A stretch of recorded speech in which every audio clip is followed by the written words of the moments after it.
Shalom saudaraku kasih dalam Tuhan, kasih karunia dan damai sejahtera dari Allah Bapa dan Kristus Yesus menyertai kamu.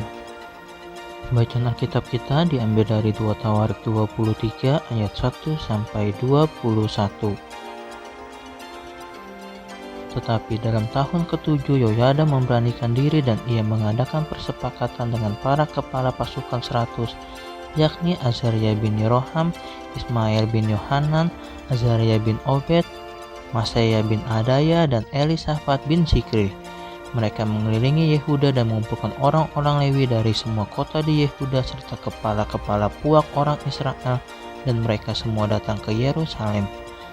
Lalu seluruh jemaah itu mengikat perjanjian dengan raja di rumah Allah. Kata Yoyada kepada mereka, "Lihatlah anak raja, biar ia memerintah seperti yang telah difirmankan Tuhan tentang anak-anak Daud. Inilah yang harus kamu lakukan. Sepertiga dari kamu, yakni yang selesai bertugas pada hari Sabat, baik imam maupun orang Lewi, haruslah menjadi penunggu pintu.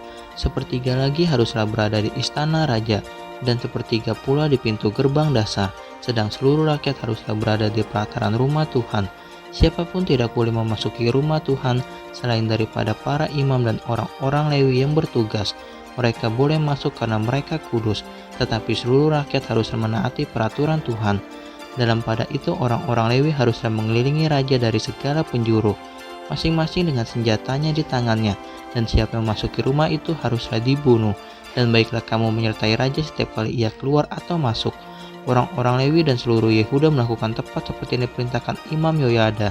Masing-masing mengambil orang-orangnya yang selesai bertugas pada hari Sabat bersama-sama dengan orang-orang yang masuk bertugas pada hari itu, karena Imam Yoyada tidak membebaskan rombongan-rombongan itu. Lalu Imam Yoyada memberikan kepada para kepala pasukan 100 itu tombak-tombak, utar-utar, dan perisai-perisai kepunyaan Raja Daud yang ada di rumah Allah. Ia menempatkan seluruh rakyat masing-masing dengan rembing di tangannya di lambung kanan sampai ke lambung kiri rumah itu, dengan mengelilingi mezbah dan rumah itu untuk melindungi raja. Sesudah itu Yoyada dan anak-anaknya membawa anak raja itu keluar, mengenakan jejamang kepadanya dan memberikan hukum Allah kepadanya. Mereka menobatkan dia menjadi raja serta mengurapinya. Lalu berserulah rakyat, "Hiduplah raja!" Ketika Atalia mendengar pekik rakyat yang berlari-lari menyambut raja dan memuji-muji dia, pergilah ia mendapatkan rakyat itu ke dalam rumah Tuhan. Lalu dilihatnya raja berdiri dekat tiangnya pada jalan masuk, sedang para pemimpin dengan para pemegang nafiri ada dekat raja, dan seluruh rakyat negeri bersukaria sambil meniup nafiri. Sedang para penyanyi dengan alat-alat musik mereka memimpin nyanyian puji-pujian. Maka Atalia mengoyakkan pakaiannya sambil berkata, "Hianat, hianat!" Tetapi Imam Yoyada menyuruh keluar para kepala pasukan 100, yakni orang-orang yang mengepalai tentara. Katanya kepada mereka, "Bawalah dia keluar dari antara barisan. Siapa yang memihak kepadanya harus dibunuh dengan pedang. Sebab imam itu telah berkata tadinya, 'Jangan kamu membunuhnya di rumah Tuhan.'" Lalu mereka menangkap perempuan itu pada waktu ia sampai ke jalan masuk istana raja. Pada pintu gerbang kuda dibunuhlah ia di situ. Kemudian Yoyada mengikat perjanjian antara dia dengan segenap rakyat dan raja, bahwa mereka menjadi umat Tuhan.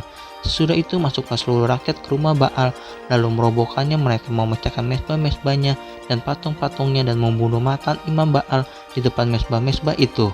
Kemudian Yoyada menyerahkan pengawasan atas rumah Tuhan kepada imam-imam dan orang-orang Lewi yang telah dibagi-bagi dalam rombongan oleh Daud untuk bertugas di dalam rumah Tuhan, yakni untuk mempersembahkan korban bakaran kepada Tuhan seperti tertulis di dalam Taurat Musa, dengan sukaria dan dengan nyanyian menurut petunjuk Daud. Juga ditempatkannya penunggu-penunggu pintu pada pintu-pintu gerbang rumah Tuhan, supaya dalam hal apapun juga jangan masuk seseorang yang najis. Sesudah itu ia mengajak para kepala pasukan 100, para pemuka, para pemerintah rakyat dan seluruh rakyat negeri, lalu membawa raja turun dari rumah Tuhan. Mereka masuk ke istana raja melalui pintu gerbang atas, lalu mendudukan raja ke atas tata kerajaan. Bersukarialah seluruh rakyat negeri dan amanah kota itu, setelah Atalia mati dibunuh dengan pedang.